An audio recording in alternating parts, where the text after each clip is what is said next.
네, 오늘은 최악의 소비 1위인 자동차, 그 중에서 외제차에 대해서 좀 알아보고자 합니다. 사자마자 마이너스 1억이 되는 최악의 소비니까 어떤 걸 사지 말아야 되고 기왕 살 거면 어떤 걸 사야 되는지 한번 볼게요.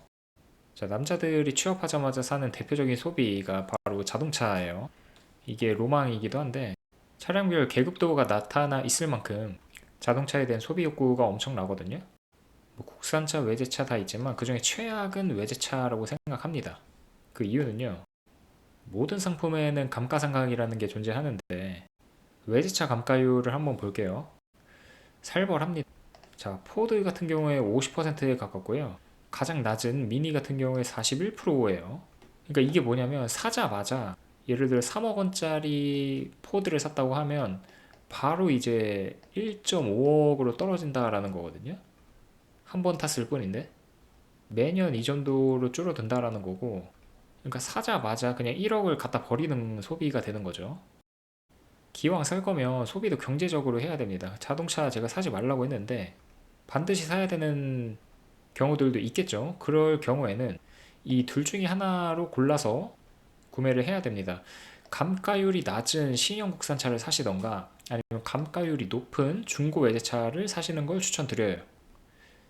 천천히 설명드릴게요.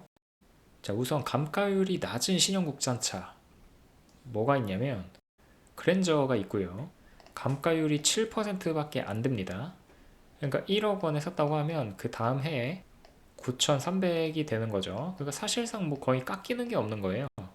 그러니까 중고로 팔 때에도 상당히 좋겠죠. 두 번째는 아반떼입니다. 이거는 10.45%거든요. 역시 굉장히 낮죠. 국민 자동차라고 할 수 있는 아반떼. 그리고 세 번째, 소득이 조금 더 된다고 하면은 소나타로 넘어가는데 감가율이 12%입니다. 역시 상당히 낮아요. 이따가 보여드리겠지만 감가율이 10%대면 상당히 낮은 수준에 속하거든요. 그러니까 내가 사고 금방 질려도 중고로 판매할 때 무리가 없는 거예요. 그러니까 이런 것들은 합리적인 소비가 되겠죠. 똑같은 차량을 타더라도 중고로 팔았을 때 더 많이 값을 매겨가지고 팔 수 있다라는 거니까.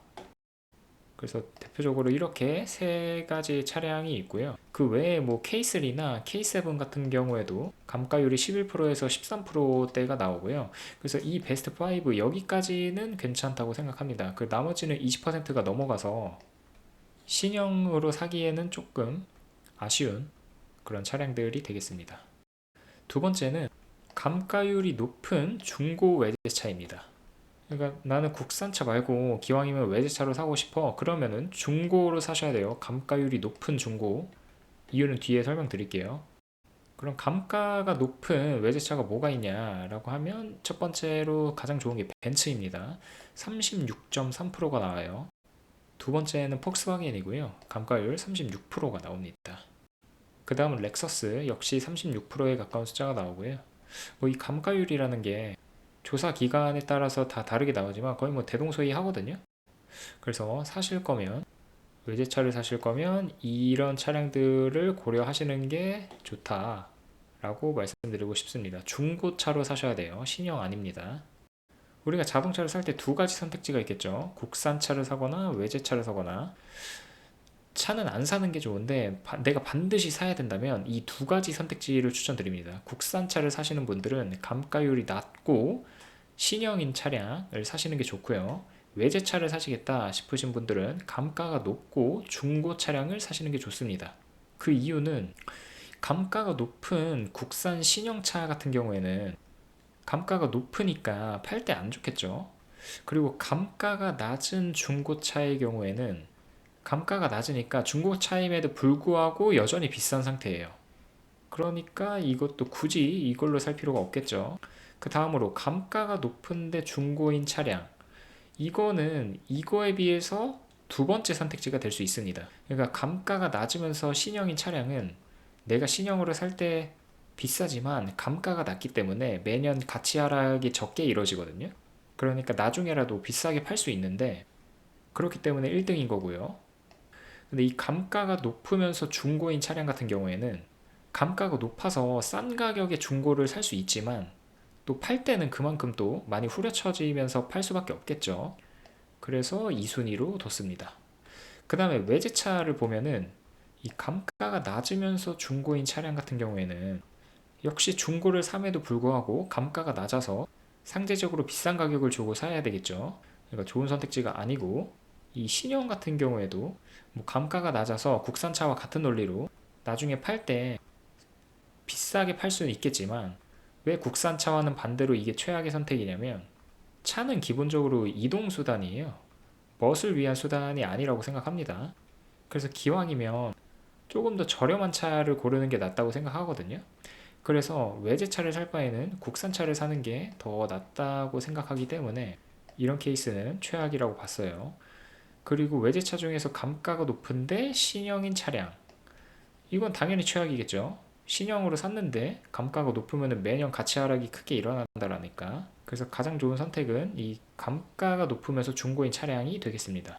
왜냐하면 중고 차량인데 매년 감가가 심하게 이뤄져서 좋은 외제차임에도 불구하고, 그리고 뭐 키로수가 얼마 되지도 않았는데 감가가 많이 일어났으니까 싸게 살 수 있는 거예요. 그러니까 상대적으로 합리적인 소비가 되겠죠. 그래서 이 두 가지 케이스를 추천드립니다. 자, 그래서 사면 안 되는 국산차에 대해서 몇 가지 추천드리려고 합니다. 자, 이런 것들이 있고요. 감가 30%가 넘어가는 것들, 3년 이상이 됐을 때, 자, 기아 그랜드 카니발, 르노 삼성 거, 그리고 현대차 i30, 기아차 스포티지.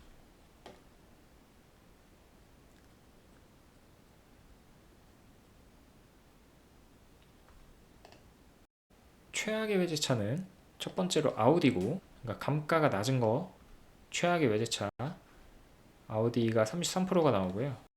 혼다도 비슷한 비율로 나오고 BMW가 34% 나옵니다. 그러니까 이런 외제차들은 신형으로 사면 안 되는 거예요. 헷갈리실까봐 한 번 더 말씀드리면, 외제차를 사고 싶으신 분들은 감가가 높은 중고 외제차를 사셔야 됩니다. 그게 경제적인 거예요. 그래서 감가가 낮은 최악의 외제차들, 이렇게 세 개가 되겠고요. 감가가 낮다라는 말에 낮으면 당연히 좋은 거 아니야? 이렇게 현혹하시면 안 된다는 거 다시 한번 말할게요. 내가 진짜 외제차를 사고 싶다 그러면 감가가 낮은 신형 외제차를 사면 최악의 선택이 온 겁니다. 감가가 높은 중고 외제차를 사셔야 돼요. 특히 대형차일수록 감가가 높고요. 그러니까 가장 최고는 이거겠죠. 뭐 감가가 높은 수입 대형차 중고, 이게 첫 번째가 되겠죠.